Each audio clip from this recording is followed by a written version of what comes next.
മൂകം കരോതി വാചാലം പങ്കും ലംഘയതേ ഗിരിം യത്കൃപാതമഹം വന്ദേ പരമാനന്ദമാധവം ശ്രീഗുരും ദീനതാരിണം ശ്രീചൈതന്യ ഈശ്വരം.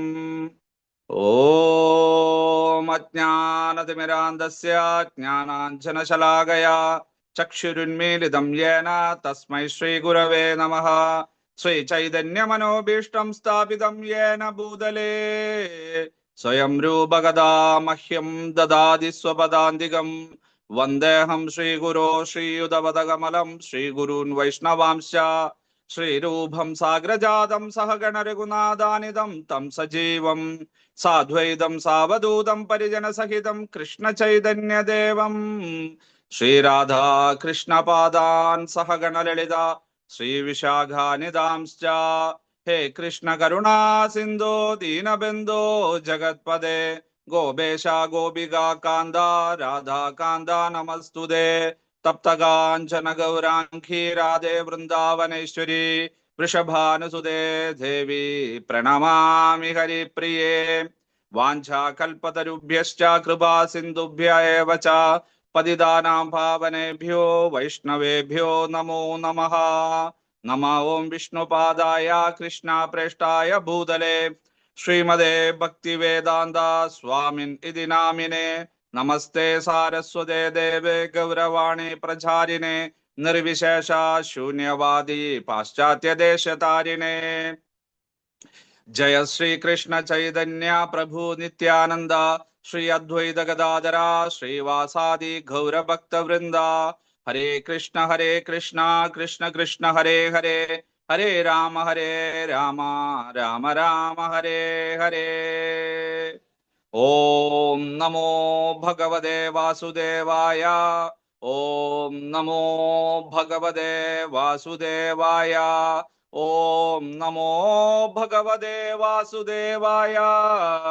ഓം നമോ ഭഗവതേ വാസുദേവായ. ഓം തത്സത്. ശ്രീമദ് ഭഗവത്ഗീത യഥാരൂപം അധ്യായം 1 അർജുന വിഷാദയോഗം അഥവാ കുരുക്ഷേത്ര യുദ്ധക്കളത്തിലെ സൈര്യ നിരീക്ഷണത്തിന്റെ അവസാന ഭാഗമാണ് എടുക്കുന്നത്. ഇന്നത്തോടുകൂടി നമ്മുടെ 1-ാം അധ്യായം കഴിയും. യഥാർത്ഥത്തില് 1-ാം അധ്യായമെന്നോ 2-ാം അധ്യായമെന്നോ 18-ാം അധ്യായമെന്നോ തരംതിരിച്ചിട്ടില്ല ഭഗവാൻ. വേദവ്യാസ മഹർഷിയും ചെയ്തിട്ടില്ല. ഈ അടുത്ത കാലത്ത് ആചാര്യന്മാര് ബദ്ധാത്മാക്കളായിട്ടുള്ള നമ്മളെ പോലുള്ള ഓർമ്മപ്പശകുള്ള മന്ദബുദ്ധികളായിട്ടുള്ള മന്ദമന്ദന്മാരായിട്ടുള്ള ആളുകൾക്ക് വേണ്ടിയിട്ട് ഇതിനെ 3 ഭാഗങ്ങളാക്കി. ആദ്യം പ്രഥമ ഷഡ്ഗം, ദ്വിതീയ ഷഡ്ഗം, തൃതീയ ഷഡ്ഗം. ആദ്യത്തെ 6 അധ്യായങ്ങള്, രണ്ടാമത്തെ 6 അധ്യായങ്ങള്, മൂന്നാമത്തെ 6 അധ്യായങ്ങള്. അല്ലെങ്കിൽ ആദ്യ ഷഡ്ഗം, മധ്യമ ഷഡ്ഗം, അന്ത്യ ഷഡ്ഗം. ആദ്യത്തെ 6, നടുവിലുള്ള 6, അവസാനത്തെ 6 അങ്ങനെയാക്കി. എന്നിട്ടും ആളുകൾക്ക് അത് ഉൾക്കൊള്ളുവാനോ കാണാപാഠം പഠിക്കുവാനോ സാധിച്ചില്ല. അപ്പൊ അവര് വിചാരിച്ചു, ശരി ഇതിനെ വീണ്ടും 18 ആക്കാമെന്ന് പറഞ്ഞ് അഷ്ടാദശാധ്യായനും ശങ്കരാചാര്യരോ അദ്ദേഹത്തിന്റെ പിൻതലമുറക്കാരോ ആയിരിക്കാം ഒരു പക്ഷെ. ശങ്കരാചാര്യരല്ല, കാരണം അദ്ദേഹത്തിന്റെ യാതൊരു ഗ്രന്ഥങ്ങളിലും അഷ്ടാദശാധ്യായനും കാണാനില്ല. അപ്പൊ അതുകൊണ്ട് അദ്ദേഹത്തിന്റെ 3-ാമത്തെ തലമുറയോ 4-ാമത്തെ തലമുറയോ മധുസൂദന സരസ്വതി സ്വാമികളൊക്കെയാന്ന് തോന്നുന്നു, എൻ്റെ ഒരു അഭിപ്രായത്തില് ആയിരിക്കാം. കാരണം അത് മുതല് ഓം പാർത്ഥായ പ്രതിബോധിതാം തുടങ്ങിയിട്ടുള്ള ധ്യാന മന്ത്രങ്ങളും അതുപോലെ തന്നെ ധ്യാന ശ്ലോകങ്ങളും ഈ അഷ്ടാദശാധ്യായനി എന്ന് പറഞ്ഞിട്ടുള്ള പദങ്ങളെല്ലാം വന്നു കൂടിയിട്ടുണ്ട്. അപ്പൊ ആ കാലഘട്ടത്തിലൊക്കെ ആയിരിക്കും. എന്നാലും നമ്മളെ പോലുള്ള ആളുകൾക്ക് ഇത് വളരെ രസകരമാണ്. കാരണം ഇന്ന വിഷയമാണ് ഇന്ന അധ്യായത്തില്, ഇന്ന ശ്ലോകം മുതൽ ഇന്ന ശ്ലോകം വരെ ഇന്ന വിഷയമാണ്. അപ്പൊ നമുക്ക് പഠിക്കാൻ എളുപ്പമുണ്ട്. അങ്ങനെ ഈ 700 ശ്ലോകങ്ങളുള്ള സപ്ത ശത ശ്ലോക 700 ശ്ലോകങ്ങളുള്ള ഭഗവത്ഗീതയെ അങ്ങനെ 18 ഭാഗങ്ങളാക്കിയിട്ട് ഭാഗിച്ചിരിക്കുന്നു പഠിക്കാൻ വേണ്ടിയിട്ട്. അങ്ങനെ 1-ാമത്തെ അധ്യായം ഭഗവാനൊന്നും പറഞ്ഞിട്ടുണ്ടാവില്ല, അർജുന 1-ാമത്തെ അധ്യായം കഴിഞ്ഞു, ഫസ്റ്റ് ചാപ്റ്റർ കഴിഞ്ഞു, ഇനി നമുക്ക് നാളെ കുറച്ച് കഴിഞ്ഞിട്ട് 2-ാമത്തെ ചാപ്റ്റർ പഠിക്കാന്നൊന്നും പറഞ്ഞിട്ടുണ്ടാവില്ല. അദ്ദേഹം അർജുനൻ തന്റെ മാനസികാവസ്ഥ വെളിപ്പെടുത്തി, അതിനുത്തരമായിട്ട് ഭഗവാൻ കുറെ ശ്ലോകങ്ങൾ പറഞ്ഞു. അതിൽ നിന്ന് സംശയം ഉൾക്കൊണ്ടുകൊണ്ട് ശങ്ക ദൂരീകരിക്കുവാനായിട്ട് ഭഗവാൻ കുറെ ശ്ലോകങ്ങൾ പറഞ്ഞു. അതിൽ നിന്ന് വീണ്ടും ശങ്ക വന്നു, സംശയം വന്നു. അർജുനൻ ചോദിച്ചു, വീണ്ടും ആ സംശയ ദൂരീകരണത്തിന് വേണ്ടിയിട്ട്, നിവാരണത്തിന് വേണ്ടിയിട്ട് ഭഗവാൻ വീണ്ടും കുറെ ശ്ലോകങ്ങൾ പറഞ്ഞു. അങ്ങനെയാണ് ഭഗവത്ഗീതയുടെ ഒരു ഗതി, ഒഴുക്ക്. എന്തായാലും നമുക്ക് ഇന്നത്തോട് കൂടിയിട്ട് നമുക്ക് 1-ാം അധ്യായം പരിസമാപിക്കാം. അങ്ങനെ ബന്ധുമിത്രാദികളെയെല്ലാം കണ്ട് മമത്വ ആവേശത്താൽ എന്റേത് എപ്പോഴാണ് ഒരു ജീവാത്മാവിന് എന്റേത് എന്നുള്ള ഒരു തോന്നല്, അല്ലെ, എപ്പോഴാണ് അങ്ങനെയുള്ള ഒരു പൊസസീവ്നെസ് വരുന്നത്, അന്ന് മുതൽ നമ്മുടെ ആ ഗുണങ്ങളെല്ലാം നഷ്ടപ്പെടുന്നതായിട്ട് നമുക്ക് കാണാൻ സാധിക്കും. അല്ലെങ്കിൽ നമ്മുടെ ധർമ്മത്തിന് ചെറിയൊരു വിള്ളല് അല്ലെങ്കിൽ ഒരു ഛായ അല്ല, ഒരു മങ്ങൽ എന്ന് പറയില്ലേ, അത് ഏർപ്പെടുന്നതായിട്ട് കാണാനായിട്ട് സാധിക്കും. അല്ല, സർവത്ര സമബുദ്ധിയായിട്ട് എല്ലാത്തിലും ഏകത്വത്തോടു കൂടിയിട്ട് ആ നാനാത്വത്തിൽ ഏകത്വമെന്നോ ഏകത്വത്തിൽ നാനാത്വമെന്നോ വർത്തിക്കുന്ന പോലെ ഒരു ഭക്തൻ അല്ലെങ്കിൽ ഒരു സമൂഹ ജീവിയായ മനുഷ്യൻ ഈ ഭൂമുഖത്തില് ജീവിക്കുകയാണെങ്കിൽ അവന് അനേകം ശിഷ്യന്മാരെ ഉണ്ടാക്കാനായിട്ട് സാധിക്കും, സുഹൃത്തുക്കളെ ഉണ്ടാക്കാനായിട്ട് സാധിക്കും. അല്ല, എന്റേതെന്ന് വന്നു കഴിഞ്ഞാലാ നിങ്ങൾക്ക് ശത്രുക്കളെ ആയിരിക്കും നിങ്ങൾ സമ്പാദിക്കാൻ പോകുന്നത്. നമ്മളൊക്കെ അത്തരകാലത്തിലാണ്, അല്ലെ? എന്റെ അമ്മ, എന്റെ ഭാര്യ, എന്റെ മക്കള്, എന്റെ സത്സംഗം, എന്റെ ജാതി, എന്റെ മതം, അല്ലെ, എന്റെ പാർട്ടി, അങ്ങനെ എന്റേതെന്നുള്ള ആ തോന്നല് വന്നു തുടങ്ങുമ്പോൾ നമുക്ക് മറ്റുള്ളവരെയെല്ലാം നികൃഷ്ട ജീവികളായിട്ട്, അല്ലെങ്കിൽ അവരെല്ലാം തരം താഴ്ന്നതാണ്, അവര് വേറെയാണ്, ഞാൻ വേറെയാണ്, എന്റെ ആളുകളെല്ലാം വേറെയാണ്, അങ്ങനെയുള്ള തോന്നല് വരും. ആ ഒരു ചെറിയൊരു നിസാരമായിട്ടുള്ള ക്ഷുദ്രമായിട്ടുള്ള ഒരു അവസ്ഥയാണ് ആർക്ക് വന്നു ചേർന്നിരിക്കുന്നത്? ഇവിടെ നമ്മുടെ അർജുനൻ കുട്ടിക്ക് വന്നു ചേർന്നിരിക്കുന്നത്. പാവം, അല്ലെ? സച്ചിദാനന്ദ സ്വരൂപനായിട്ട് ഭഗവാന്റെ വിഭിന്നാംശമാണ്, സദ്ഗുണസമ്പന്നനാണ്, ഭഗവാന്റെ ഭക്തനാണ്, ആ സന്തത സഹചാരിയാണ്, നല്ലൊരു അമ്മയുടെ മകനാണ്, നല്ല ഒരു ഭാര്യയുടെ ഭർത്താവാണ്, കുറെ നല്ല കുട്ടികളുടെ അച്ഛനാണ്, നല്ലൊരു വ്യക്തിയുടെ സഹോദരനാണ്, എല്ലാം ഉണ്ട്. പക്ഷെ എന്താണ്, പെട്ടെന്ന് ഇങ്ങനെയുള്ളൊരു ദുസ്വഭാവം, അല്ലെ, ഒരു ദുഷ്പ്രവൃത്തി അല്ലെങ്കിൽ ഒരു ദുഷ്വിചാരം പെട്ടെന്ന് കുറച്ച് സമയത്തേക്ക് അദ്ദേഹത്തില് ആഗതമായി വന്നു ചേർന്നു. അപ്പൊ എന്താ സംഭവിക്കുക? നമ്മുടെ പാലില് എന്തെങ്കിലും അഴുക്ക് വീണ് കഴിഞ്ഞാൽ നമ്മൾ കഴിക്കും, അത് കളയും, അല്ലെങ്കിൽ അതിന് വിഘടനം സംഭവിച്ച് അത് തൈരായിട്ട് ചിലപ്പോൾ മാറും. ഇതുപോലെ നമ്മുടെ സത്വഗുണ സ്വഭാവിയായിട്ടുള്ള അല്ലെങ്കിൽ രജോ ഗുണ സ്വഭാവിയായിട്ടുള്ള അല്ലെങ്കിൽ ആ പൗരുഷത്തിന്റെയും വീര്യത്തിന്റെയും ബലത്തിന്റെയും അല്ല എല്ലാത്തിന്റെയും എല്ലാം ചെയ്യാൻ സാധിക്കുമെന്നുള്ള ആ ഒരു ദൃഢവിശ്വാസത്തിന് ഉടമയായിട്ടുള്ള നമ്മുടെ വിലാളി വീരനായിട്ടുള്ള അർജുനൻ പെട്ടെന്ന് തളർന്നു പോകുന്ന ഒരു കാഴ്ചയാണ് നമുക്ക് ഇവിടെ കണ്ടത് നമ്മൾ, അല്ലെ? എങ്ങനെയാ വന്നത്? പടച്ചട്ടയെല്ലാം അണിഞ്ഞ്, അല്ലെ, ഗാന്ധീവത്തിന്റെ ആ ഞാണെല്ലാം വലിച്ചു കെട്ടി അതിന്റെ ശക്തിയെല്ലാം പരിശോധിച്ച്, ഏയ് ഗോവിന്ദ, എവിടെയാണ് എന്റെ ശത്രുക്കള്? എന്റെ ശത്രുക്കളെ ഞാനൊന്ന് കാണട്ടെ, എല്ലാവരെയും ഞാനൊന്ന് വധിക്കുന്നുണ്ട്, ചെല്ലു, രണ്ടു സൈന്യങ്ങളുടെയും നടുവിൽ കൊണ്ടുപോയി നിർത്തൂ എന്നെല്ലാം പറഞ്ഞ അർജുനൻ ഇവിടെ പറയുന്നു, യുദ്ധം കരണീയമല്ല ഗോവിന്ദ. ഈ യുദ്ധം എന്തിനാണ്? എന്താവശ്യത്തിനാണ് ഈ യുദ്ധം? എന്റെ ജ്യേഷ്ഠനും ഞാനും താങ്കളുമെല്ലാം എന്തിനാണ് ഒരുങ്ങി പുറപ്പെട്ടിരിക്കുന്നത്? ഈ യുദ്ധം എത്രയോ വലിയ വലിയ ആഘാതങ്ങൾ ഉണ്ടാക്കും, അല്ലെ? നമ്മൾ കാണുന്നുണ്ട് പത്രത്തില്. ഇറാൻ ഇറാഖ് യുദ്ധം നമ്മൾ കണ്ടു, ഇന്ത്യ പാകിസ്ഥാൻ യുദ്ധം കണ്ടു, അതുപോലെ തന്നെ അഫ്ഗാനിസ്ഥാൻ പാകിസ്ഥാൻ യുദ്ധം കണ്ടു. ഇപ്പൊ ഇതാ ഇസ്രായേലും മറ്റുള്ള രാജ്യങ്ങളും ഇറാനും ഗൾഫ് രാജ്യങ്ങളും അമേരിക്കയും മറ്റുള്ള സേനാ വിഭാഗങ്ങളും, ഇങ്ങനെ യുദ്ധത്തിന്റെ കെടുതികൾ നമുക്ക് ചിന്തിക്കാൻ പറ്റില്ല. അപ്പൊ അതുപോലെ തന്നെ ഈ യുദ്ധത്തിന്റെ ആഘാതം ഓർത്തിട്ട് വരും വരായികകളെ കുറിച്ച് ചിന്തിച്ചിട്ട് അർജുനൻ ഇവിടെ പെട്ടെന്ന് തന്നെ നിരാശനായി, അദ്ദേഹത്തിന്റെ വീരശൂരത്വം എല്ലാം പോയി, അദ്ദേഹത്തിന്റെ ധർമ്മം നഷ്ടപ്പെടുവാനായിട്ട് ആരംഭിച്ചു. അങ്ങനെ അദ്ദേഹത്തിനെ കർമ്മയോഗിയാക്കുവാൻ വേണ്ടിയിട്ട്, അദ്ദേഹത്തിന്റെ സ്വധർമ്മത്തെ ആചരിക്കുവാനായിട്ട്, അദ്ദേഹത്തിന് ധർമ്മം ശരിയായിട്ടുള്ള രീതിയിൽ പറഞ്ഞു മനസ്സിലാക്കുവാനായിട്ട് ഭഗവാൻ ഉപദേശിച്ചതാണ് ശ്രീമദ് ഭഗവത്ഗീത. അല്ലാതെ വല്ലവരുടെയും മെക്കിട്ട് കയറുവാനോ വല്ലവരെയും കൊല്ലുവാനോ ഭഗവാൻ നിരുത്തരപരവാദിയായിട്ട് ഒരിക്കലും ഉപദേശിച്ചുള്ള ഒരു മഹത് ഗ്രന്ഥമല്ല, ഒരു ഉപദേശമല്ല ശ്രീമദ് ഭഗവത്ഗീത. ഭഗവത്ഗീത വിദ്യാർത്ഥികളായിട്ടുള്ള നിങ്ങളെങ്കിലും അത് മനസ്സിലാക്കണം. മറ്റുള്ളവരെന്ത് വേണമെങ്കിൽ പറഞ്ഞോട്ടെ, വിരോധമല്ലേ. പക്ഷെ ഭഗവത്ഗീതയെ ശരണം പ്രാപിച്ചിരിക്കുന്ന, ഭഗവാനെ ശരണം പ്രാപിച്ചിരിക്കുന്ന നമ്മൾ മനസ്സിലാക്കണം, ഇല്ല, ഭഗവത്ഗീതയിൽ ഒരു സ്ഥലത്തും തന്നെ മറ്റുള്ളവരെ വധിക്കുവാനോ ഉപദ്രവിക്കുവാനോ കൊല്ലുവാനോ അംഗവൈകല്യം വരുത്തുവാനോ ഒന്നും തന്നെ പറഞ്ഞിട്ടില്ലേ. മറിച്ച് ലോകത്തിന്റെ കല്യാണത്തിന് മംഗളത്തിന് വേണ്ടിയിട്ടാണ്, ലോക സമസ്ത സുഖിനോ ഭവന്തു, അതിനു വേണ്ടിയിട്ടാണ് ഭഗവത്ഗീത ഉപദേശിച്ചത്. പക്ഷെ അതിൽ കൂടെ തന്റെ സ്വധർമ്മം ആചരിക്കണം. അർജുനൻ ഇവിടെ ക്ഷത്രിയനാണ്, ക്ഷത്രിയന്റെ സ്വധർമ്മം സ്വകർമ്മമാകട്ടെ യുദ്ധമാണ്, അതാണ്. ഇനി അഥവാ അർജുനൻ യുദ്ധം ചെയ്യുന്നില്ലെങ്കിലോ അധർമ്മികളായിട്ടുള്ള ധൃതരാഷ്ട്രപുത്രന്മാര്, ധാർത്തരാഷ്ട്രന്മാര്, ദുര്യോധനാദികളുമെല്ലാം അവർക്ക് വർദ്ധിച്ച വീര്യം വരും, അല്ലെ? ആരും തന്നെ ശത്രുക്കളില്ല, പ്രതിപക്ഷമില്ല. നിയമസഭയില് അല്ലെങ്കിൽ ലോകസഭയിലോ രാജ്യസഭയിലോ പ്രതിപക്ഷമില്ലെങ്കിൽ എന്ത് സംഭവിക്കും? ബില്ലുകളെല്ലാം ചവറ് പോലെ അവർ പാസ്സാക്കും. അവരുടെ ഇഷ്ടത്തിനനുസരിച്ച് ഭരിക്കും. ശരിയല്ല? പ്രതിപക്ഷമുള്ളത് കൊണ്ട് അവർക്ക് അത്ര പെട്ടെന്ന് അതൊന്നും സാധിക്കില്ല, ഭൂരിപക്ഷം ഉണ്ടെങ്കിൽ കൂടെയും. അപ്പൊ അതുപോലെ ഇവിടെ ശക്തമായിട്ടുള്ള ഒരു പ്രതിപക്ഷമില്ലെങ്കിൽ അവര് അധർമ്മികളായിട്ട് മാറും. ആ രാജ്യം തന്നെ, ആര്യാവർത്തം തന്നെ വളരെയധികം ദുരിതപൂർണമാകും. അങ്ങനെ ലോകം തന്നെ ദുരിതപൂർണമാകും എന്ന് ഭഗവാന് മനസ്സിലായി. അതുകൊണ്ട് അധർമ്മികളായിട്ടുള്ള ദുര്യോധനാദികൾ ഒരു പാഠം പഠിപ്പിക്കണം. തന്റെ സ്വധർമ്മം എന്തെന്ന് അർജുനന് പറഞ്ഞു കൊടുക്കണം. അതുകൊണ്ടാണ് ഭഗവാൻ ഇവിടെ കർമ്മയോഗവും അതുപോലെ ജ്ഞാനയോഗവും ധ്യാനയോഗവും ഭക്തിയോഗവും എല്ലാം വിശദമായിട്ട് നമ്മുടെ അർജുനൻ കുട്ടിക്ക് പറഞ്ഞു മനസ്സിലാക്കി കൊടുക്കുന്നത്.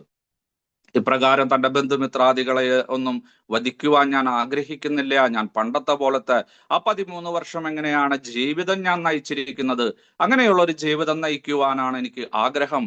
പോകാം, നമുക്ക് തിരിച്ചു പോകാം എന്ന് പറഞ്ഞ് ഇവിടെ അർജുനൻ ഭഗവാനെ പ്രേരിപ്പിക്കുന്നതായിട്ട് കാണാം. അതിനു വേണ്ടിയിട്ട് ആദ്യം തന്റെ ന്യായങ്ങളെല്ലാം പറഞ്ഞു. അതും കേട്ടിട്ടൊന്നും ഗോവിന്ദന് യാതൊരു കുലുക്കില്ല. അദ്ദേഹം സുസ്മേരവദനായിട്ട് മന്ദഹാസത്തോട് കൂടിയിട്ട് അർജുനന്റെ കണ്ണുകളിൽ നോക്കിയിരിക്കുകയാണ്. അപ്പൊ അതുകൊണ്ട് ഗോവിന്ദന്റെ ആ ഒരു പ്രീതിക്ക് പാത്രീഭവിക്കാം, അദ്ദേഹത്തിന് എന്റെ അറിവെല്ലാം പറഞ്ഞു കൊടുക്കാമെന്ന് പറഞ്ഞ് കുറച്ചും കൂടി ഉയർന്ന ചിന്താഗതിയിലുള്ള വാക്യങ്ങളും മഹാവാക്യങ്ങളും ആപ്തവാക്യങ്ങളുമെല്ലാം മനുസ്മൃതിയിൽ നിന്നും വസിഷ്ഠ സ്മൃതിയിൽ നിന്നും പരാശര സ്മൃതിയിൽ നിന്നുമെല്ലാം പറഞ്ഞു. എന്നിട്ടും കുലുക്കില്ല.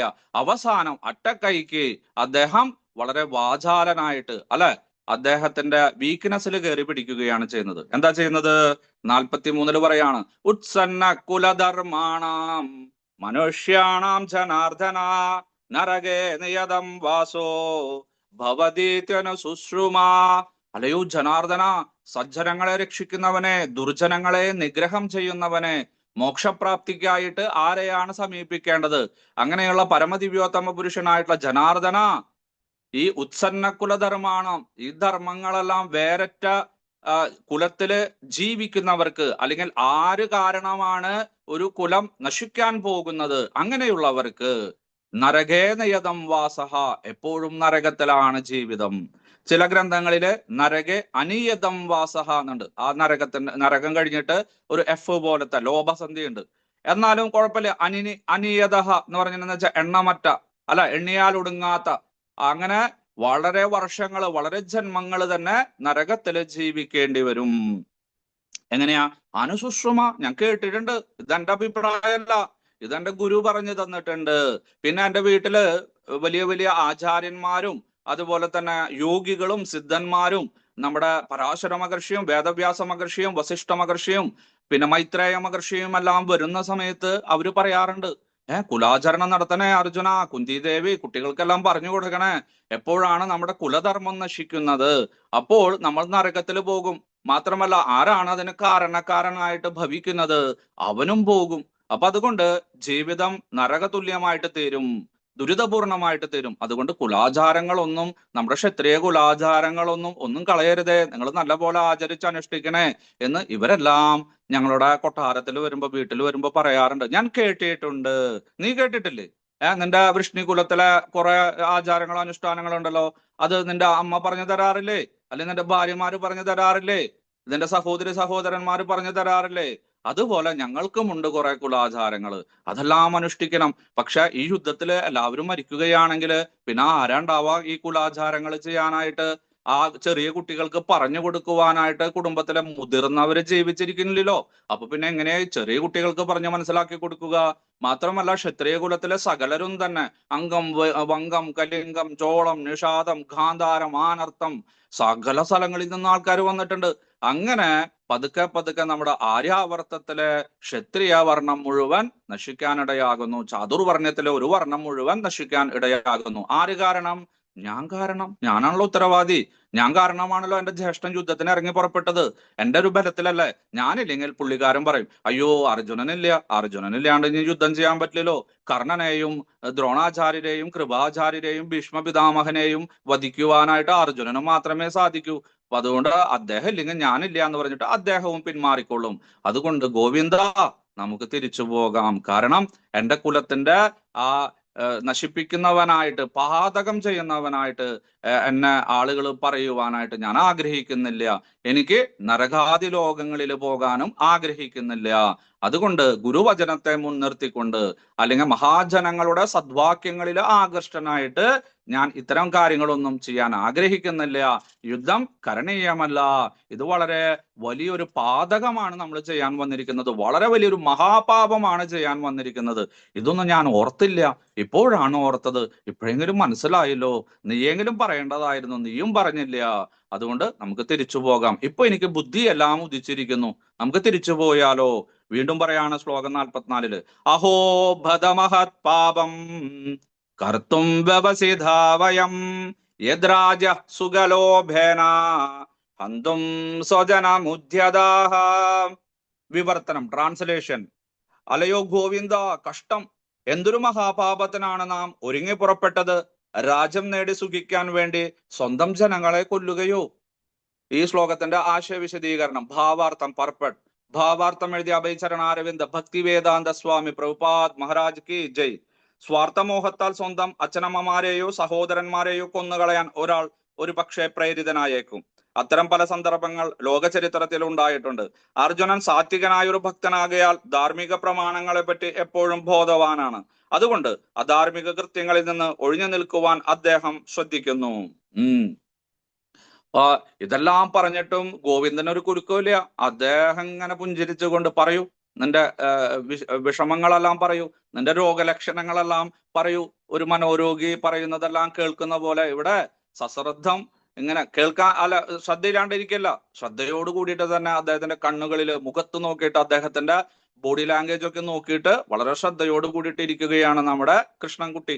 അപ്പൊ പറയാ, അഹോ ബദ മഹത് പാപം. അഹോ, അയ്യോ, അല്ലെ, ഒരു വിസ്മയം, എന്തോ കണ്ട പോലെ, അല്ലെ, അല്ലെങ്കിൽ ചെയ്യാൻ പാടില്ലാത്തൊരു കാര്യം പെട്ടെന്ന് തന്നെ നമ്മുടെ കയ്യിൽ നിന്ന് അറിഞ്ഞോ അറിയാതെയോ ചെയ്തു. അപ്പൊ വന്നിട്ടുള്ള ഒരു വിസ്മയം, ദയാ, കാരുണ്യം കൊണ്ട് അഹോ, അയ്യോ, ബദ, വിസ്മയം തന്നെ, ആശ്ചര്യം തന്നെ. എന്ത്? മഹത് പാപം കർത്തും, വളരെ വലിയൊരു മഹത് പാപം ചെയ്യുവാനാണ് ഞാൻ വന്നിരിക്കുന്നത്.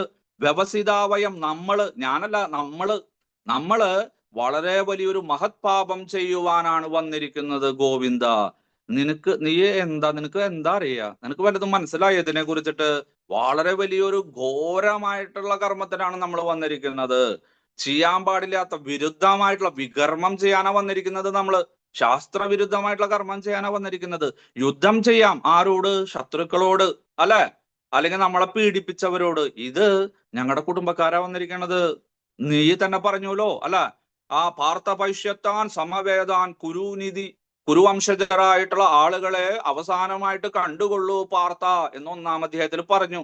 അപ്പൊ ഇവിടെ താങ്കൾ പറഞ്ഞതും ശരിയാണ്, ഞാൻ കാണുന്നതും ശരിയാണ്. എനിക്കിവിടെ ആരെ മാത്രമേ കാണാൻ സാധിക്കുന്നുള്ളൂ? ഞങ്ങളുടെ കുരുവംശത്തിലുള്ള ആളുകളെ മാത്രം. എങ്ങനെയോ എവിടെയൊക്കെ ഒരു ബന്ധമുണ്ട് എല്ലാവരും തമ്മിൽ. എല്ലാവരെയും ഞാൻ കണ്ടിട്ടുള്ളത്. ഇവിടെ കൂടിയിരിക്കുന്ന 18 അശ്വഹിണി സൈന്യത്തിലെ ഒരുവിധം സകലരെയും ഞാൻ കണ്ടിട്ടുണ്ട്. അവരുമായിട്ട് എനിക്ക് ബന്ധവുമുണ്ട്. അതുകൊണ്ട് എന്റെ വംശത്തെ നശിപ്പിക്കുവാൻ ഞാൻ ആഗ്രഹിക്കുന്നില്ല. കർത്തും വ്യവസിതാവയം, നമ്മള് വളരെ വലിയൊരു പാപം ചെയ്യുവാനാണ് വന്നിരിക്കുന്നത്. അഹോബദ, വിസ്മയത്തിന്റെ സൂചകമാണിത്. അഹ, അത് ബദ, ഇങ്ങനെ 2 പദങ്ങള്. വളരെയധികം വിസ്മയം വരുമ്പോൾ, അല്ലെ, വളരെ വലിയിട്ടുള്ള ഒരു ദയാ, കാരുണ്യം, ചെയ്യാൻ പാടില്ലാത്ത കർമ്മങ്ങൾ ചെയ്തു കഴിഞ്ഞാൽ അല്ലെങ്കിൽ ചെയ്യാൻ പോകുമ്പോഴാണ് ഇങ്ങനെയുള്ള 2 പദങ്ങൾ ശാസ്ത്രങ്ങൾ ഉപയോഗിക്കുന്നത്. അഹോ അല്ലെങ്കിൽ ഭദ എന്ന് പറഞ്ഞിട്ടുള്ളത്. അഹോ ബദ മഹത് പാപം കർത്തും വ്യവസിതാവയം. നമ്മള് എന്തൊരു വലിയ പാതകത്തിനാണ്, കൊടും പാതകത്തിന്, മഹാപാപത്തിനാണ് നമ്മൾ ഒരുങ്ങി പുറപ്പെട്ടു വന്നിരിക്കുന്നത്. എന്തിനാ? യാതൊന്നിനു വേണ്ടിയിട്ട്? രാജ്യം, സുഖം, ലോപം, 3 വസ്തുക്കൾക്ക് വേണ്ടിയിട്ടാണ് നമ്മൾ വന്നിരിക്കുന്നത്. അത് നമുക്ക് വലുത് ആവശ്യമുണ്ടോ? ആവശ്യമില്ല. നമുക്ക് മോക്ഷം, മുക്തി, പരമപുരുഷാർത്ഥം, പരമപദപ്രാപ്തി, ശ്രേയസ്, ഇതൊക്കെ വേണ്ടത്. അല്ലാണ്ട് ഈ രാജ്യം കിട്ടിയിട്ട് എന്താ കാര്യം? ഒരു ചെറിയൊരു കഷ്ണം ഭൂമിയോ, അല്ലെ, ഒരു ഇന്ത്യ എന്ന് പറഞ്ഞ ഭാരതവർഷം, ഇളാവൃതപക്ഷം, അല്ല, ആര്യാവർത്തം, ഈ ഒരു ചെറിയ തുണ്ട് ഭൂമിക്ക് വേണ്ടിയിട്ടാണോ ഞാൻ എന്റെ സ്വജനങ്ങളെ കൊല്ലുവാനായിട്ട് വന്നിരിക്കുന്നത്? സുഖത്തിന് വേണ്ടിയിട്ടോ? ഒരു സുഖം കിട്ടില്ല, അല്ലെ. ഭക്ഷണം കഴിക്കാനിരിക്കുന്ന സമയത്ത്, അല്ലെ, അയ്യോ എന്റെ മുത്തച്ഛനെ കൊന്നിട്ടുള്ള ചോറാണല്ലോ ഞാൻ കഴിക്കാൻ പോകുന്നത്, ആ വെള്ളം കുടിക്കുന്ന സമയത്ത് അവരുടെ രക്തമാണല്ലോ ഇത്, ജ്യൂസ് കുടിക്കാൻ പറ്റോ? ഇല്ല. അപ്പൊ അതിലെന്താ കാണുന്നത്? മുത്തച്ഛന്റെയും അധ്യാപകരുടെയും ആചാര്യന്മാരുടെയും ബന്ധുമിത്രാദികളുടെയും രക്തം കാണുന്നു. ഭക്ഷണം കഴിക്കുന്ന സമയത്തോ അവരുടെ എല്ലും അവരുടെ മാംസകഷ്ണങ്ങളുമാണ് മുമ്പിൽ ഓർമ്മ വരുന്നത്. ഭക്ഷണം കഴിക്കാൻ പറ്റോ? ഇല്ല. കിടക്കാൻ പറ്റോ? ഇല്ല. അല്ലെ? അവരെല്ലാം അവിടെ മണ്ണിൽ കിടക്കുന്നു, ഞാനിവിടെ ഈ പട്ടുമെത്തയിൽ കിടക്കുന്നു. എന്തൊരു പാതകമാണ് ഞാൻ ചെയ്തിരിക്കുന്നത്. ഇങ്ങനെ ആ ചിന്തകളെല്ലാം എന്നെ വേട്ടയാടിക്കൊണ്ടിരിക്കും. അപ്പോ ഒരു സുഖം ഉണ്ടാവില്ല. എന്നാൽ ഞങ്ങൾ 13 വർഷം വളരെ സുഖത്തിൽ അവിടെ കാട്ടിലും അജ്ഞാതവാസത്തിലും എല്ലാമായിട്ട് കഴിഞ്ഞു. സുഖത്തിന് യാതൊരു കുറവുണ്ടായില്ല. അതാണ് ലോഭം, അല്ലെ? മറ്റുള്ളവരുടെ വസ്തുക്കളെല്ലാം പിടിച്ചു വാങ്ങുവാനായിട്ട്, അന്യരുടെ മുതലെല്ലാം പിടിച്ചു വാങ്ങുക, അതാണ് ലോഭം. അന്യരുടെ പൈസ അടിച്ചു മാറ്റുക, അല്ലെ? ആ അയ്യോ അവരുടെ സ്വത്തല്ലേ, അവരനുഭവിച്ചോട്ടെ, അവരുടെ മുത്തച്ഛന്റെ സ്വത്താണ്, അവര് അനുഭവിച്ചോട്ടെ, ഞങ്ങൾക്ക് വിരോധമൊന്നുമില്ല, എല്ലാവരും കുരുവംശജരാണ്, അല്ലെ? അവരുടെ മുത്തച്ഛനായിട്ടുള്ള വിചിത്ര വീരന് സ്വത്താണ്, അത് കാലക്രമേണ എന്റെ അച്ഛനും കുറച്ച് കിട്ടി, അവരുടെ വല്യച്ഛനും കിട്ടി, അങ്ങനെ ഞങ്ങള് കിട്ടി, ശരി, ഞാൻ അവർ ഉപയോഗിച്ചോട്ടെ, കുഴപ്പമില്ല. കാരണം ഈ യുദ്ധം ചെയ്ത് കഴിഞ്ഞിട്ടും അതിന്റെ ഒരു ഓഹരി ഞാൻ അവർക്ക് കൊടുക്കാന്ന് വിചാരിച്ചിട്ടുണ്ടായിരുന്നു. അത് ഇപ്പൊ തന്നെ അവരെടുത്തോട്ടെ, യാതൊരു വിരോധമില്ല. അപ്പൊ എനിക്ക് രാജ്യവും വേണ്ട, സുഖവും വേണ്ട, ലോഭവും വേണ്ട, ഭൗതികമായിട്ടുള്ള യാതൊരു വസ്തുക്കളും വേണ്ട, എനിക്ക് എന്ത് മതി? ശ്രേയസ് മതി. അത് യുദ്ധം ചെയ്യാതിരിക്കുമ്പോഴാണ് എനിക്ക് ലഭിക്കുക എന്നാണ് മന്ദബുദ്ധിയായിട്ടുള്ള, മൂഢനായിട്ടുള്ള, അജ്ഞാനിയായിട്ടുള്ള അർജുനന്റെ വിചാരം. പക്ഷെ യഥാർത്ഥത്തിൽ അങ്ങനെയാണോ? അല്ല. ഒരു ക്ഷത്രിയന്റെ ധർമ്മമാണ്, സ്വധർമ്മമാണ് എന്ത്? യുദ്ധം ചെയ്യുക. 18-ാം അധ്യായത്തിൽ നമ്മൾ പഠിക്കും, ശൗര്യം തേജോദാഷ്യം യുദ്ധേച്ഛാഭ്യ പലായനം, അല്ലെ? ഒരു ബ്രാഹ്മണന് 9 ഗുണങ്ങളുണ്ട്, 9 കർമ്മങ്ങളുണ്ട്. ഒരു ക്ഷത്രിയന് 6 ഗുണങ്ങളുണ്ട്, 6 കർമ്മങ്ങളുണ്ട്. അപ്പൊ അതിലത്തെ ഒരു കർമ്മമാണ് യുദ്ധത്തിൽ നിന്ന് ഓടിപ്പോകാതിരിക്കുക, യുദ്ധം ചെയ്യുക. യുദ്ധത്തിന് വന്നാൽ യുദ്ധം ചെയ്യുക. കല്യാണത്തിന് പോയി എന്ത് ചെയ്യണം? കല്യാണം കൂടുക, സദ്യ കഴിക്കുക, 2 വർത്താനം പറയുക, തിരിച്ചു വരിക. സത്സംഗത്തിന് പോയി കഴിഞ്ഞാൽ എന്ത് ചെയ്യണം? സത്സംഗത്തിൽ പോവുക, അല്ലെ? ഭഗവത് ഭക്തിയുത സേവനം അനുഷ്ഠിക്കുക, കീർത്തനം ചെയ്യുക, ജപിക്കുക, മഹാപ്രസാദം കഴിക്കുക, തിരിച്ചു പോരുക. അതുപോലെ യുദ്ധത്തിന് പോയി കഴിഞ്ഞാൽ എന്ത് ചെയ്യണം? യുദ്ധം ചെയ്യുക, ആളുകളെ വധിക്കുക, അല്ലെ? നല്ല രീതിയിൽ അടുക്കും ചിട്ടയോടും കൂടിയിട്ട് തന്റെ സ്വധർമ്മം അനുഷ്ഠിക്കുക.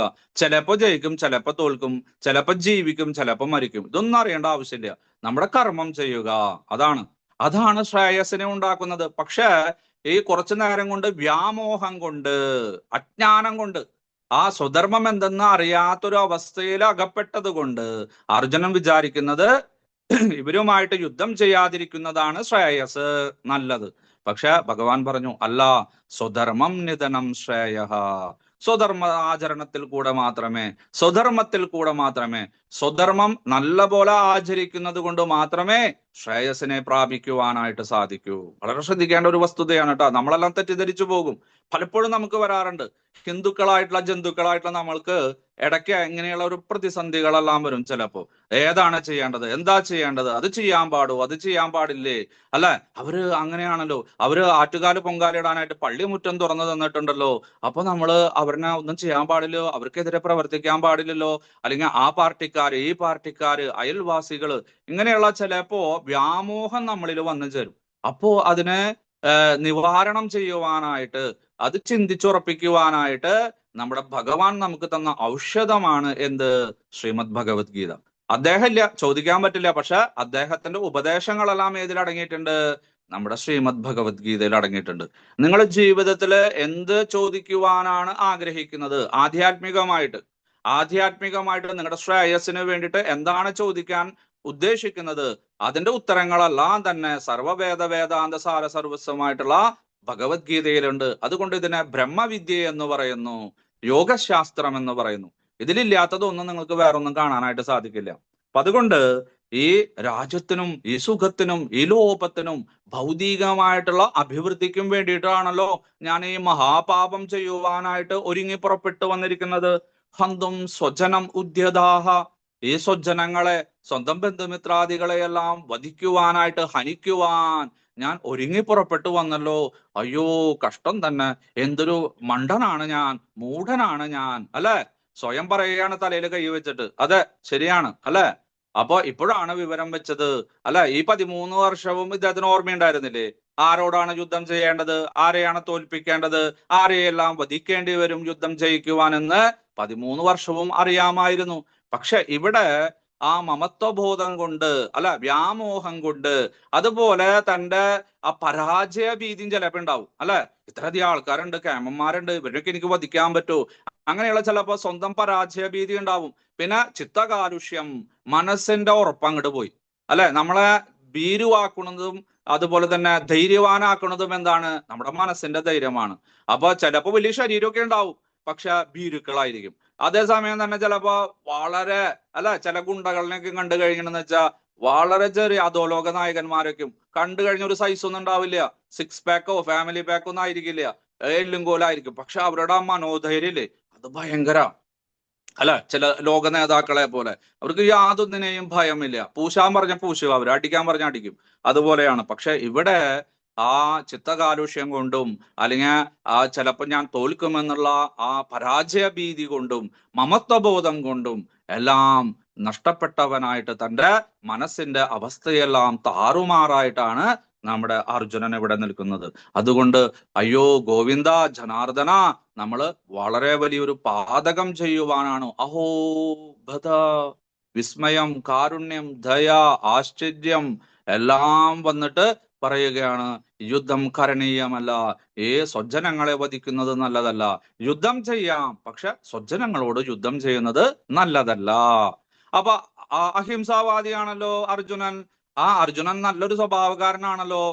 ഒരു ഉറുമ്പിനെ പോലും നോവിക്കാത്തവനാണ്, ഒരു എന്താ തുമ്പിയെ പോലും നോവിക്കാത്തവനാണ് എന്നൊക്കെ ചിലപ്പോൾ നമ്മൾക്ക് തോന്നും. ചില ആളുകളൊക്കെ അത് എരുത്തിയിൽ എണ്ണ ഒഴിക്കാനായിട്ട് നിങ്ങളോട് പറയും.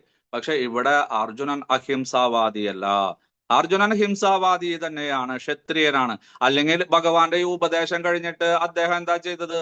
യുദ്ധം ചെയ്തുല്ലോ. അപ്പൊ അജ്ഞാനം മാറ്റി കൊടുത്തു, സ്വധർമ്മം എന്താണെന്ന് പറഞ്ഞ് മനസ്സിലാക്കി കൊടുത്തു. അത് അറിയണ്ടായിരുന്നില്ലേ കുട്ടിക്ക്? അത് മനസ്സിലാക്കി കൊടുത്തപ്പോ യുദ്ധം ചെയ്തു.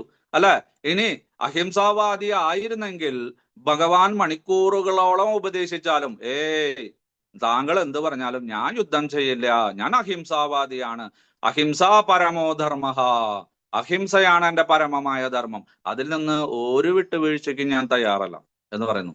ഇപ്പൊ അശോകനെ കുറിച്ചിട്ടല്ല നമ്മള് കലിംഗ യുദ്ധം, അദ്ദേഹം അഹിംസാവാദിയായി തീർന്നു. പക്ഷെ ഈ കാലഘട്ടത്തിൽ ഈ അടുത്ത് 5-6 പേര് കൂടിയിട്ട് പഠനം ചെയ്തപ്പോ പറഞ്ഞത് ആ നമ്മുടെ അശോകനൊന്നും അഹിംസാവാദി ആയിരുന്നില്ല എന്ന്. മനസ്സിലായില്ലേ?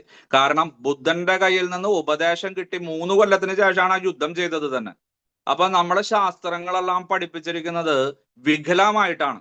അതും പാശ്ചാത്യരും പിന്നെ അവരുടെ കീഴിലായിരുന്നു വിദ്യാഭ്യാസവും, അതുപോലെ തന്നെ ഈ നമ്മുടെ അച്ചടിയും ഈ പ്രസിദ്ധീകരണങ്ങളെല്ലാം. അപ്പൊ ക്രിസ്ത്യൻ മിഷണറിമാര് നമ്മുടെ ധർമ്മത്തെ എല്ലാം വികലമാക്കുവാനായിട്ട്, തെറ്റായിട്ട് പഠിപ്പിക്കാനായിട്ട് നമ്മുടെ ആചരണങ്ങളും നമ്മുടെ ഹിന്ദു രാജാക്കന്മാരുടെയും കാര്യങ്ങളെല്ലാം മറച്ചുവെച്ച് മുഗളന്മാർക്കും ബ്രിട്ടീഷുകാർക്കും പോർച്ചുഗീസുകാർക്കും സ്പാനിയേഴ്സിനും എല്ലാം കൂടുതൽ പ്രചാരം കൊടുത്തു അവര്. അങ്ങനെയാണല്ലോ നമ്മൾ ശാസ്ത്രങ്ങളിൽ പഠിച്ച 1-ാം പാനിപ്പട്ട് യുദ്ധം, മറ്റേത് ഡൽഹൌസി പ്രഭുവിന്റെ ഭരണപരിഷ്കാരങ്ങൾ, ഇതൊക്കെ നമ്മുടെ ജീവിതത്തിൽ വല്ല പ്രയോജനം വന്നിട്ടുണ്ടോ? എനിക്ക് വന്നിട്ടില്ല, നിങ്ങൾക്ക് ഉണ്ടോന്ന് എനിക്കറിയില്ല.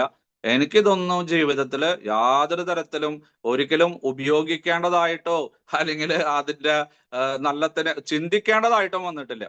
പക്ഷെ ഇവിടെ പല കാര്യങ്ങളും തെറ്റിദ്ധരിപ്പിക്കുവാനായിട്ട്, തെറ്റിദ്ധാരണ ജനിപ്പിക്കുവാനായിട്ട്, വികലമായിട്ട്, പരസ്പര വിരുദ്ധമായിട്ടാണ് നമ്മൾ ഇപ്പൊ കുറേശ്ശെ ഒരു മാറ്റം വരുത്തി തുടങ്ങി. ഇപ്പൊ മാധ്യമങ്ങളൊക്കെ ഉള്ളത് കൊണ്ട് കുറേശ്ശെ അതിൽ മാറ്റം വന്നു തുടങ്ങി. അതുപോലെ അർജുനൻ ഇവിടെ അഹിംസാവാദിയല്ല.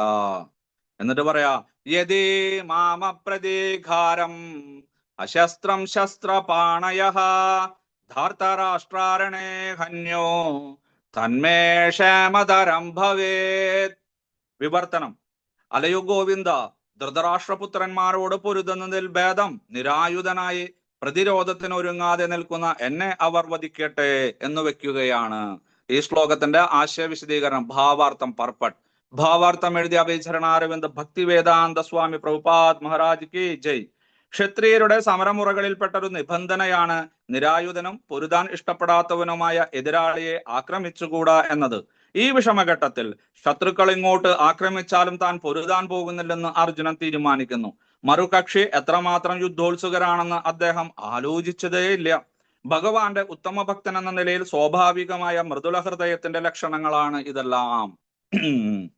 അങ്ങനെ അവസാനം പറയാ, നോക്കൂ, ക്ഷാത്രബുദ്ധി വികലമായതിന്റെ സകല ലക്ഷണവും ഇവിടെ എടുത്ത് കാണാനായിട്ട് സാധിക്കും അല്ലെ. ഒരു ക്ഷത്രിയന്റെ ആ വീരശൂരത്വമെല്ലാം ഇവിടെ പൂർണ്ണമായിട്ടും നഷ്ടപ്പെട്ട ഒരു മൂഢനെ പോലെ, ഒരു ശൂദ്രനെ പോലെ പെരുമാറുന്നതായിട്ട് നമുക്ക് കാണാനായിട്ട് സാധിക്കും. പാവം. യതി മാമപ്രതീകാരം അശസ്ത്രം ശസ്ത്രപാണയ. അല്ല ഗോവിന്ദ, ഞാനൊരു കാര്യം ആലോചിക്കുക. എന്താണ് അപ്രതീകാരം? എനിക്ക് പ്രതികാരം ചെയ്യാൻ താല്പര്യമില്ല അല്ലെ. ആളുകൾ എന്നെ എന്ത് വേണമെങ്കിൽ പറഞ്ഞോട്ടെ, യാതൊരു വിരോധമില്ല. അല്ല, ചില ഭക്തന്മാരോട് ചോദിച്ചു കഴിഞ്ഞാൽ, അയ്യോ പ്രഭുവിനെ കുറിച്ച് എന്തൊക്കെ പറയണ ഈശ്വര, ഇങ്ങനെയൊക്കെ.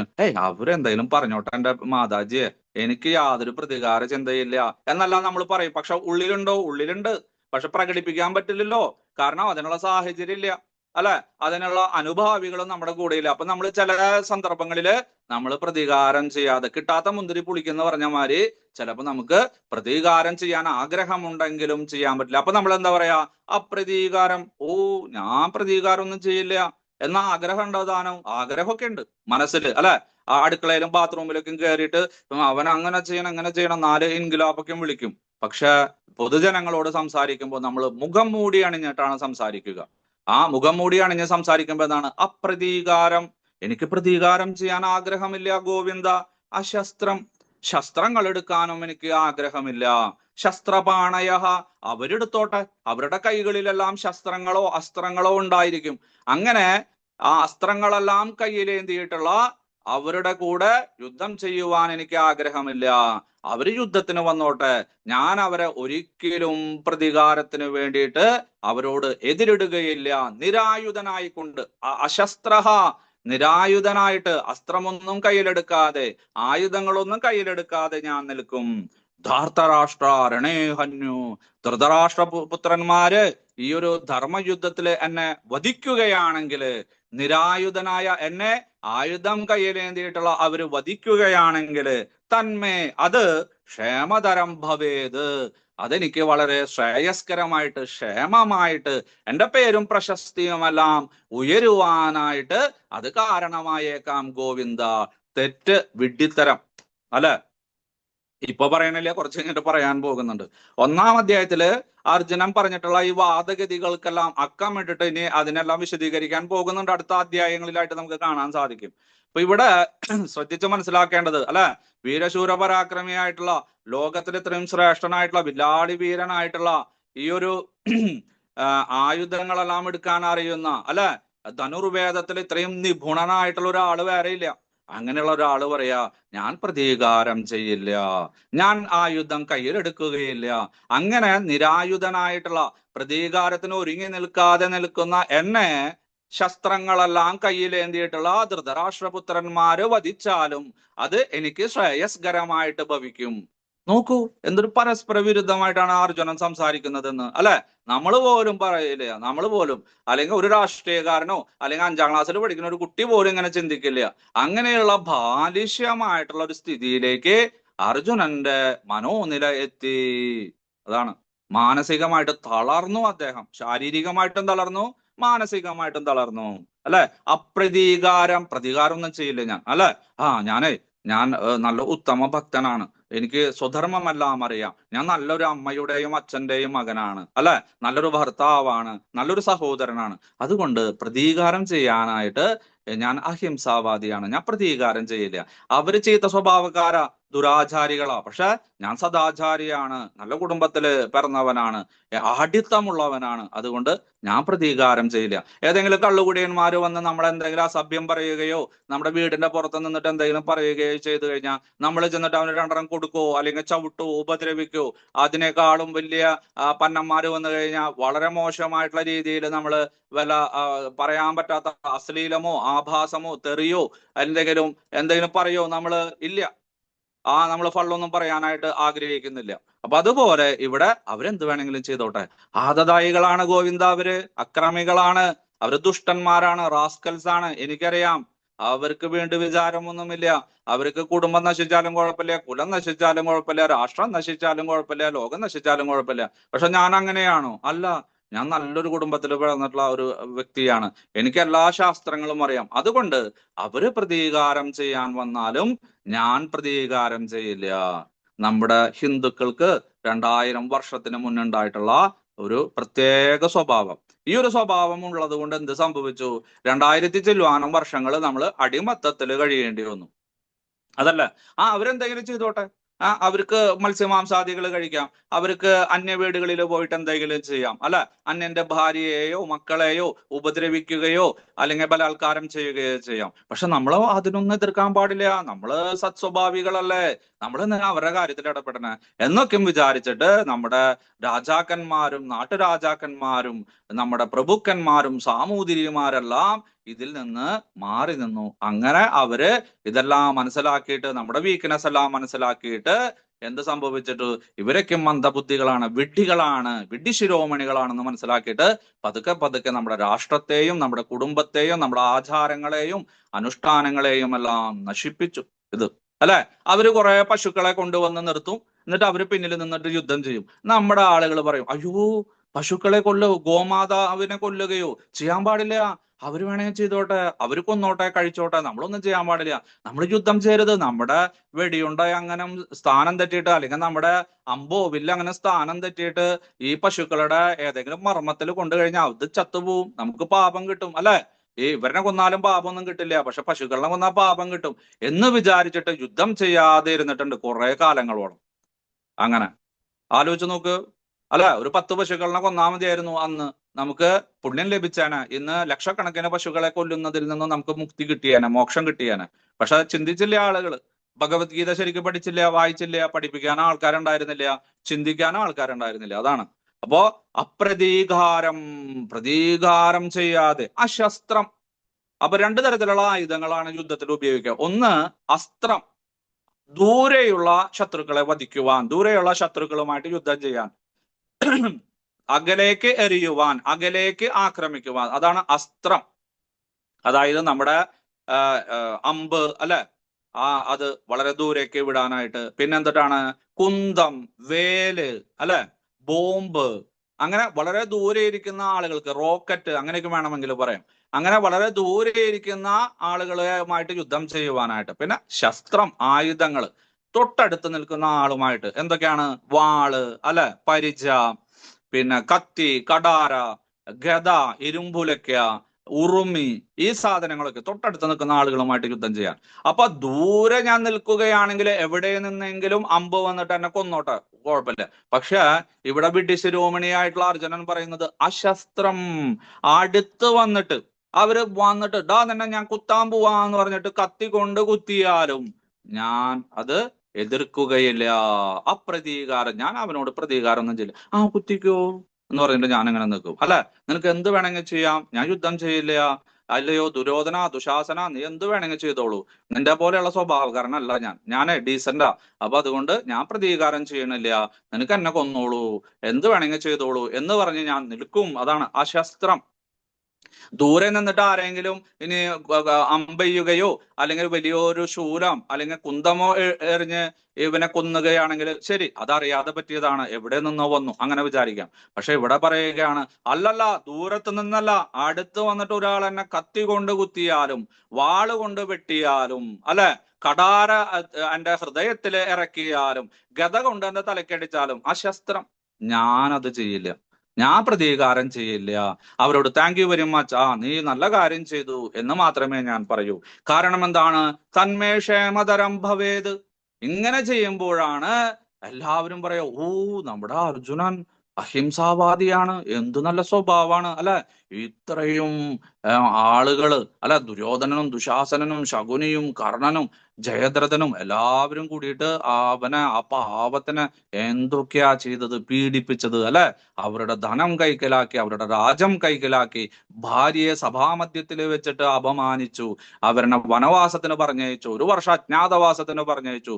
അപ്പോഴും അവരുടെ അവിടെ ചെന്നിട്ട് അവരെ ഉപദ്രവിച്ചു, അവർക്ക് വിഷം കൊടുത്തു, അരക്കില്ലത്തിലെടുത്തിട്ട് അവരെ കൊല്ലാനായിട്ട് നോക്കി, അങ്ങനെ പല കാര്യങ്ങളും ചെയ്തു. എന്നിട്ട് അർജുനൻ വലുതും ചെയ്താ? നോക്കിയ അപ്രതീകാരം, പ്രതീകാരമൊന്നുമില്ലാതെ പുഞ്ചിരിച്ചുകൊണ്ടാണ് അവൻ അവിടെ ആയുധങ്ങളൊന്നുമില്ലാതെ നിരായുധനായിട്ട് യുദ്ധം ചെയ്യുന്നത്. അല്ലെ, എന്തു നല്ല സ്വഭാവക്കാരനാണ്, ഇങ്ങനെയൊക്കെയും ആളുകൾ പറയും എന്നാണ് ആരുടെ ധാരണ? നമ്മുടെ അർജുനന്റെ ധാരണ. നിങ്ങൾ ചിന്തിക്കൂ, അർജുനന്റെ ഭാഗത്ത് നിന്ന് നിങ്ങൾ ചിന്തിക്കൂ, അല്ലെങ്കിൽ നിഷ്പക്ഷനായിട്ട് ചിന്തിക്കൂ. അർജുനൻ പറയുന്നതിൽ വല്ല കഴമ്പുമുണ്ടോ? അർജുനൻ പറയുന്നത് ശരിയാണോ എന്ന്, അല്ലെ?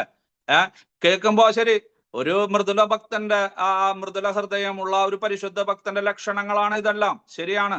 അതാർക്കാ പറ്റാ? സന്യാസിമാർക്കും ഗോസ്വാമിമാർക്കും അവർക്ക് പറ്റും, അല്ലെ? ഇവിടെ അർജുനൻ ആരാണ്? ക്ഷത്രിയൻ. ശതം ത്രായതേ ഇതി ക്ഷത്രിയ. സ്വന്തം ജനങ്ങൾക്ക്, സ്വന്തം കുടുംബത്തിന്, സ്വന്തം വർണ്ണത്തിന്, സ്വന്തം കുലത്തിലുള്ള ആളുകൾക്ക് ക്ഷതം വരാതെ, ഉപദ്രവം വരാതെ, ശത്രുക്കളിൽ നിന്ന് രക്ഷ നേടുവാനായിട്ട് ജനിച്ചിരിക്കുന്നവനാണ് ക്ഷത്രിയൻ.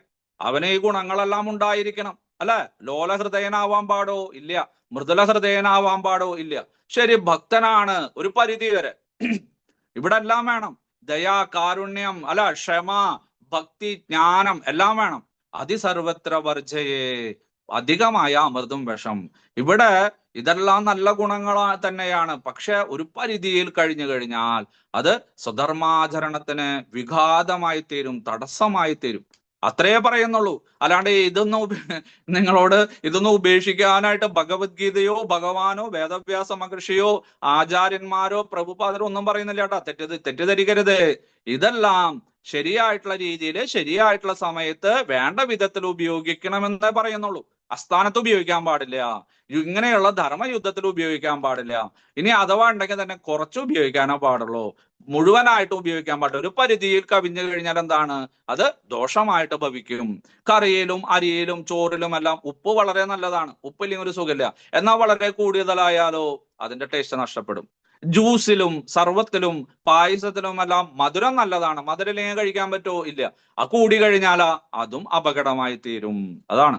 അപ്പൊ ഇവിടെ അർജുനൻ സ്വഭാവേന മൃദുല ഹൃദയനാണ്, പരിശുദ്ധ ഭക്തനാണ്, എല്ലാതും അറിയാം, അല്ലെ? നല്ല സൽസ്വഭാവിയാണ്. അതുകൊണ്ടാണ് ഭഗവാൻ ഇരിക്കുന്നത്. പക്ഷെ അർജുനന്റെ ഈ വികലമായിട്ടുള്ള ചിന്തകള്, അല്ലെ, അമിതമായിട്ടുള്ള ദയാ കാരുണ്യമെല്ലാം അദ്ദേഹത്തിന്റെ സ്വധർമാചരണത്തിന് തടസ്സം വന്നപ്പോഴാണ് ഭഗവാന് ഇങ്ങനെയെല്ലാം ഉപദേശിക്കേണ്ടി വന്നത്. ഇങ്ങനെ നിരായുധനായിട്ടുള്ള നിരായുധനായിട്ടുള്ള പ്രതികാരവാഞ്ചയില്ലാതെ, അല്ലെ, അപ്രതീകാരനായിട്ടുള്ള അശസ്ത്രമായിട്ടുള്ള എന്നെ അവര് വധിച്ചോട്ടെ. ആരാണ്? ധാർത്തരാഷ്ട്രാഹ. കൗരവരെന്നല്ല പറയണത്, ധാർത്തരാഷ്ട്രാഹ ധൃതം ഇതി രാഷ്ട്ര. രാഷ്ട്രത്തെ മുറുകെ പിടിച്ചവര് എന്ന് പറഞ്ഞാൽ അധികാരത്തെ മുറുകെ പിടിച്ചവര്, കസാരയെ മുറുകെ പിടിച്ചവര്, ധനത്തെ മുറുകെ പിടിച്ചവര്, അല്ലെ? ഇപ്പൊ 90 വയസ്സായിട്ടുള്ള ആളും എന്താണ്? പാർട്ടി പറഞ്ഞാൽ ഞാൻ നിൽക്കും. ഇപ്പോഴും അവരുടെ ആഗ്രഹം തീർന്നിട്ടില്ല, അല്ലെ? അടുത്തതിൽ നിൽക്കുന്നുണ്ടോ താങ്കളുടെ പേരൊക്കെ പറയുന്നത് കേട്ടുല്ലോ. നിൽക്കണമെന്നൊന്നും ആഗ്രഹമില്ല, പാർട്ടി പറഞ്ഞാൽ ഞാൻ നിൽക്കും. അപ്പൊ അതിന്റെ അർത്ഥം എന്താണ്? നിൽക്കണമെന്ന് ആഗ്രഹമുണ്ട്. അപ്പൊ ഈ ചക്രകൂടത്തിൽ കൈയിട്ട് കഴിഞ്ഞാൽ നിൽക്കാത്തവരാരില്ല എന്ന് പറഞ്ഞ മാതിരി അധികാരത്തിന്റെ കസാരയില്, അധികാരത്തിന്റെ മുകളിൽ ഇരുന്നിട്ടുള്ള ആളുകൾക്ക് അത് ഉപേക്ഷിക്കുവാനായിട്ട് സാധിക്കില്ല. അതുപോലെ ഇവിടെ ഈ രണ്ട് രാജ്യങ്ങളെയും, ഹസ്തിനാപുരത്തെയും ഇന്ദ്രപ്രസ്ഥത്തെയും എല്ലാം കയ്യിൽ വെച്ചിരിക്കുന്ന, അതിൽ മുറുകെ പിടിച്ചിരിക്കുന്ന, അതിന്റെ കസാരകളിലെല്ലാം ഇരിക്കുന്ന ധൃതം ഇതി രാഷ്ട്ര, രാഷ്ട്രത്തിനെയെല്ലാം പൂർണ്ണമായിട്ട് ഭോഗാസക്തി കൊണ്ട് ഭോഗിക്കുന്ന, അനുഭവിച്ചു കൊണ്ടിരിക്കുന്ന കൗരവർക്ക് അത് വിട്ടുകൊടുക്കുവാനായിട്ട് തയ്യാറല്ല. അങ്ങനെയുള്ള ദുരാചാരികളായിട്ടുള്ള അവര് നിരായുധനായിട്ട് എന്നെ വധിച്ചാലും ഞാൻ പ്രതികാരം ചെയ്യില്ല. നോക്കൂ, ആ ക്ഷാത്രബുദ്ധിക്ക് വന്നിട്ടുള്ള വികലമായിട്ടുള്ള അനുഭവം നിങ്ങളൊന്ന് നോക്കൂ. എത്രയും തരം താഴ്ന്നവനായി പോയി നമ്മുടെ അർജുനൻ. ഇനി അവനെ ഉദ്ധരിക്കണം, അല്ലെ? പറഞ്ഞു മനസ്സിലാക്കണം. വളരെ വലുതാണ്. കാരണം തലമണ്ടയില് ഇതൊക്കെ കയറ്റി വെച്ചിരിക്കുക, ഇനി അതൊക്കെ കളയണ്ടേ? വളരെ ബുദ്ധിമുട്ടാണ്. ഭഗവാന് കുറച്ചൊന്നല്ല ഭഗവാൻ ബുദ്ധിമുട്ടിയിട്ടുള്ളത്. ഭഗവത്ഗീത അങ്ങോട്ട് പറഞ്ഞ വഴിക്ക് തന്നെ അർജുനൻ ഇങ്ങനെ ബുദ്ധിമാനായതൊന്നും നിങ്ങൾ വിചാരിക്കേണ്ട. ആദ്യം അദ്ദേഹത്തിന്റെ തലയിൽ ഇരിക്കുന്നത് എടുത്ത് കളയണം, പിന്നെ പുതിയത് വെക്കണം, അല്ലെ? കുറെ പരിപാടികളുണ്ട് നമ്മുടെ പോലെ തന്നെ. അങ്ങനെയുള്ള ധൃതരാഷ്ട്രപുത്രന്മാരെ ഞാൻ ഒരിക്കലും വധിക്കുകയില്ല. ഇനി നമ്മളെ വീണ്ടും ഈ സംഭവബഹുലമായിട്ടുള്ള, അല്ലെ, ഈ വളരെയധികം ശബ്ദമുഖരിതമായിട്ടുള്ള കുരുക്ഷേത്ര യുദ്ധകളത്തിൽ നിന്ന് നമ്മളെ സഞ്ജയൻ എവിടേക്ക് കൊണ്ടുപോകുന്നു? അവിടെ ഹസ്തിനാപുരം കൊട്ടാരത്തിലേക്ക് കൊണ്ടുപോകാം. അങ്ങനെയാണ് ഭഗവത്ഗീതയുടെ ഒരു ശൈലി. അങ്ങനെയാണ് നമ്മളെ കുറച്ച് സന്തോഷം, കുറച്ച് സുഖം, പിന്നെ അടിയിടി, അല്ല, ഒരു സിനിമ പോലെ അങ്ങനെ വീണ്ടും നമ്മളെ ഹസ്തിനാപുരം കൊട്ടാരത്തിലേക്ക് പോവുക. അങ്ങനെ ധൃതരാഷ്ട്ര മഹാരാജാവിന് സന്തോഷായി, മനസ്സിൽ ലഡുപൊട്ടി. അർജുനൻ യുദ്ധം ചെയ്യുന്നില്ല, അർജുനൻ ഇപ്പൊ പോകും, എന്റെ മക്കൾക്ക് തന്നെ ജയം. അല്ലെ, രണ്ട് ടീമുകള് ക്രിക്കറ്റ് കളിക്കുകയോ ഫുട്ബോൾ കളിക്കുകയോ ചെയ്യുന്ന സമയത്ത് മറ്റൊരു കളി നിർത്തി അവര് തോൽക്കാറായി എന്ന് പറയുമ്പോൾ എതിർ ടീമിനൊരു സന്തോഷം ഉണ്ടാവും. അതുപോലെ അല്ലെങ്കിൽ ടെന്നീസിലെല്ലാം പരിക്ക് പറ്റിയിട്ട് കാലത്ത് തന്നെ ഞാൻ ഈ മത്സരം കളിക്കുന്നില്ല എന്നൊക്കെ പറയുമ്പോൾ എതിർ ടീമിന് നല്ല സന്തോഷം ഉണ്ടാവും. അതുപോലെ ഇവിടെ വളരെ സന്തോഷം കൊണ്ട് ധൃതരാഷ്ട്ര മഹാരാജാവ് ഇവിടെ ഇങ്ങനെ തുള്ളിച്ചാടുകയാണ്. അപ്പൊ സഞ്ജയ എന്തുണ്ടായത് പറയൂ സഞ്ജയ എന്ന് പറഞ്ഞു. അപ്പൊ പറയാണ് സഞ്ജയ ഉവാച, സഞ്ജയൻ പറഞ്ഞു ഏവമുക്താർജുന സംഘേ രഥോപസ്ഥ ഉഭാവിശത് വിസർജ ശശരം ചാപം ശോക സംവിഘ്ന മാനസഃ. സഞ്ജയൻ പറഞ്ഞു, അല്ലയോ ധൃതരാഷ്ട്ര മഹാരാജാവേ, അർജുനൻ രണാങ്കണത്തിൽ വെച്ച് ഇത്രയും പറഞ്ഞിട്ട് അദ്ദേഹത്തിന്റെ വില്ലും ശരങ്ങളും താഴെയിട്ട് അത്യന്തം ദുഃഖിതനായി രഥത്തിൽ ഇരിപ്പായി. ഈ ശ്ലോകത്തിന്റെ ആശയ വിശദീകരണം, ഭാവാർത്ഥം. ശത്രുപക്ഷത്തെ സൈന്യസന്നാഹം നിരീക്ഷിക്കാനായി എഴുന്നേറ്റ് നിന്ന അർജുനൻ അത്യന്തം ദുഃഖിതനായി തീർന്ന് അമ്പും വില്ലും ഉപേക്ഷിച്ചിട്ട് വീണ്ടും തേരിൽ ഇരിക്കുകയാണ്. ദയാലുവും മൃദുലഹൃദയനും ഭഗവത് സേവാനിരതനുമായ അദ്ദേഹം ആത്മജ്ഞാനത്തിന് അർഹൻ തന്നെ. കുരുക്ഷേത്ര യുദ്ധക്കളത്തിലെ സൈന്യ നിരീക്ഷണം എന്ന ശ്രീമദ് ഭഗവത്ഗീതയുടെ 1-ാം അധ്യായത്തിന്റെ ഭക്തി വേദാന്ത വ്യാഖ്യാനം ഇപ്രകാരം സമാപിക്കുന്നു. ഓം തത്സത്. സഞ്ജയൻ പറയാണ് ധൃതരാഷ്ട്ര മഹാരാജാവിനോട്, ചോദ്യം ചോദിച്ചത് തന്നെ എന്താണ്? അവിടെ ധർമ്മക്ഷേത്രമായിട്ടുള്ള കുരുക്ഷേത്ര ഭൂമിയിൽ യുദ്ധോത്സുകരായിട്ട് ഒന്നിച്ചു കൂടിയിട്ടുള്ള എന്റെ മക്കളായിട്ടുള്ള കൗരവരും എന്റെ സഹോദരന്റെ പുത്രന്മാരായിട്ടുള്ള പാണ്ഡവ പക്ഷക്കാരായിട്ടുള്ള പാണ്ഡവരും എന്ത് ചെയ്തു സഞ്ജയ എന്ന ചോദ്യത്തോടു കൂടിയിട്ടാണ് ഭഗവത്ഗീത ആരംഭിച്ചത്. ഇവിടെ സഞ്ജയൻ പറയുകയാണ് ഇപ്രകാരം ഏവം ഉക്ത്വാ അർജുനഃ, ഇപ്രകാരം പറഞ്ഞിട്ട് ആരോട്? ഗോവിന്ദനോട് ഇപ്രകാരം പറഞ്ഞിട്ട് എന്താ പറഞ്ഞിരിക്കുന്നത്? അല്ലെ, അവര് എന്ത് വേണമെങ്കിലും ചെയ്തോട്ടെ, പക്ഷെ പ്രതികാരമില്ലാത്ത ആയുധം കയ്യിലേന്താത്ത എന്നോട് ആയുധം കയ്യിലേന്തിയിട്ടുള്ള പ്രതികാര ബുദ്ധികളായിട്ടുള്ള ദുരാചാരികളായിട്ടുള്ള ധൃതരാഷ്ട്രപുത്രന്മാര് വധിച്ചോട്ടെ.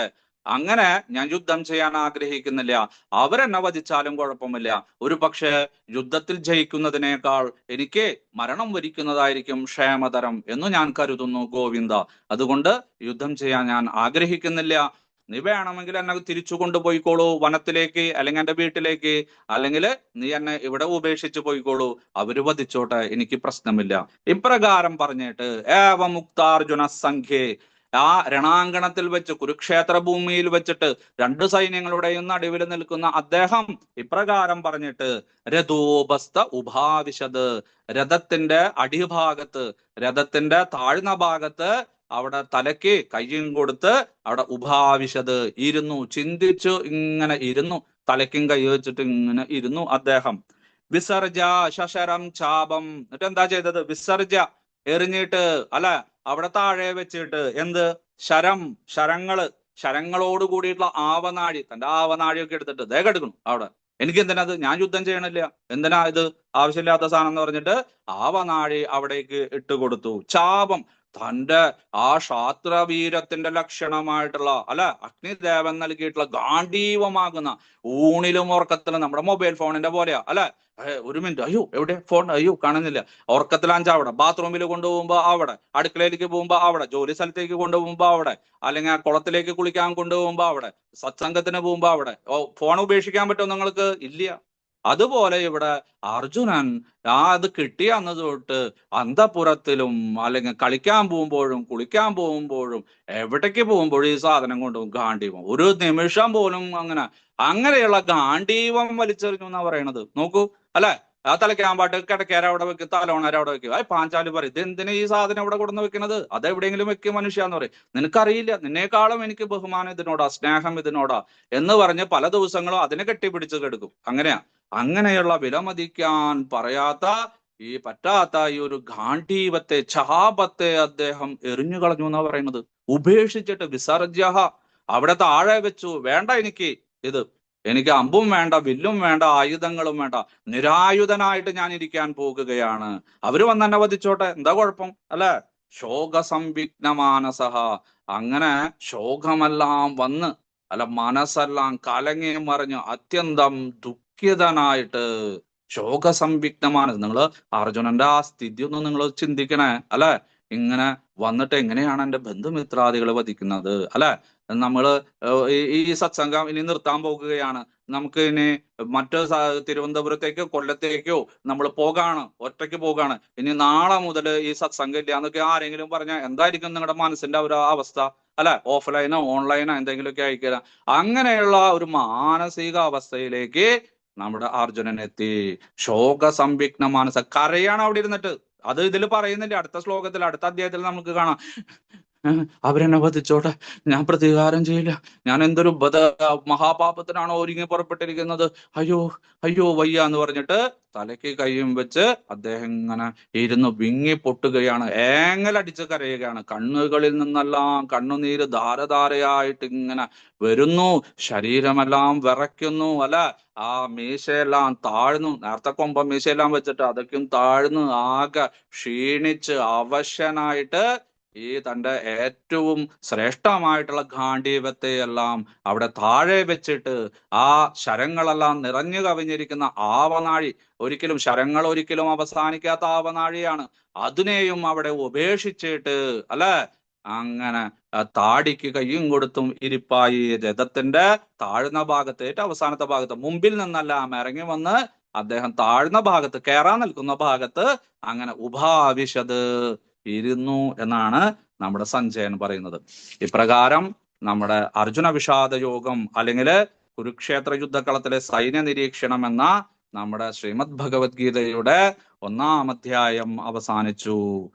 അങ്ങനെ ഓരോ അധ്യായവും കഴിയുന്ന സമയത്ത് ഓരോ സങ്കല്പവാക്യുണ്ട്. പണ്ട് കാലത്ത് മൊബൈലോ ഗ്രന്ഥങ്ങളോ പുസ്തകമോ പേനയോ ഒന്നും ഉണ്ടായിരുന്നില്ലല്ലോ. അപ്പൊ അത് ഇങ്ങനെ ആവർത്തിക്കും ഗുരു, അത് ശിഷ്യന്മാരെല്ലാം കേൾക്കും, മനഃപ്പാടമാക്കും. അങ്ങനെയാണ് പഠിച്ചിരുന്നത്. അപ്പൊ ഓരോ അധ്യായം കഴിയുമ്പോൾ ഒരു അധ്യായം കഴിഞ്ഞു കേട്ടോ, ഇനി നമുക്ക് നാളെ 2-ാമത്തെ അധ്യായം എടുക്കാം എന്നെല്ലാം പറയുന്ന ഒരു സങ്കല്പവാക്യമുണ്ട്. ഇതുവരെ പഠിച്ചത് എന്താണ്, ഇതിൽ നിന്ന് നിങ്ങൾ മനസ്സിലാക്കിയത് എന്താണ്, ഇത് ഏത് ഗ്രന്ഥത്തിന്റെ ഭാഗമാണ്, ആരാണ് എഴുതിയിരിക്കുന്നത്, അത് ഒന്ന് സൂചിപ്പിക്കുന്ന ഒരു രംഗമുണ്ട്. അതും ഈ അടുത്ത കാലഘട്ടത്തിൽ തന്നെ വന്നിരിക്കുന്നതാണ്. അതൊന്നും മുന്നും പ്രചാരത്തിലുണ്ടായിരുന്നില്ല. ഇപ്പൊ ചില ആചാര്യന്മാരെല്ലാം അതിന് ഒരു പ്രശസ്തി കൊടുത്തിട്ട് ഇത് നല്ലതാണ് അറിഞ്ഞിരിക്കുന്നത് എന്ന് മനസ്സിലാക്കാനായിട്ട്. ഓം തത്സത് ഇതി ശ്രീ മഹാഭാരതേ ശതസാഹിസ്ര്യം സംഹിതായാം വൈയാംസിക്യാം ഭീഷ്മപർവണി ശ്രീമദ് ഭഗവദ്ഗീതാസു ഉപനിഷത്സു ബ്രഹ്മവിദ്യായാം യോഗശാസ്ത്രേ ശ്രീകൃഷ്ണാർജുന സംവാദേ അർജുന വിഷാദയോഗോ നാമ പ്രഥമോऽധ്യായഃ. ഓം ശാന്തി ശാന്തി ശാന്തി. ഓം തത്സത്.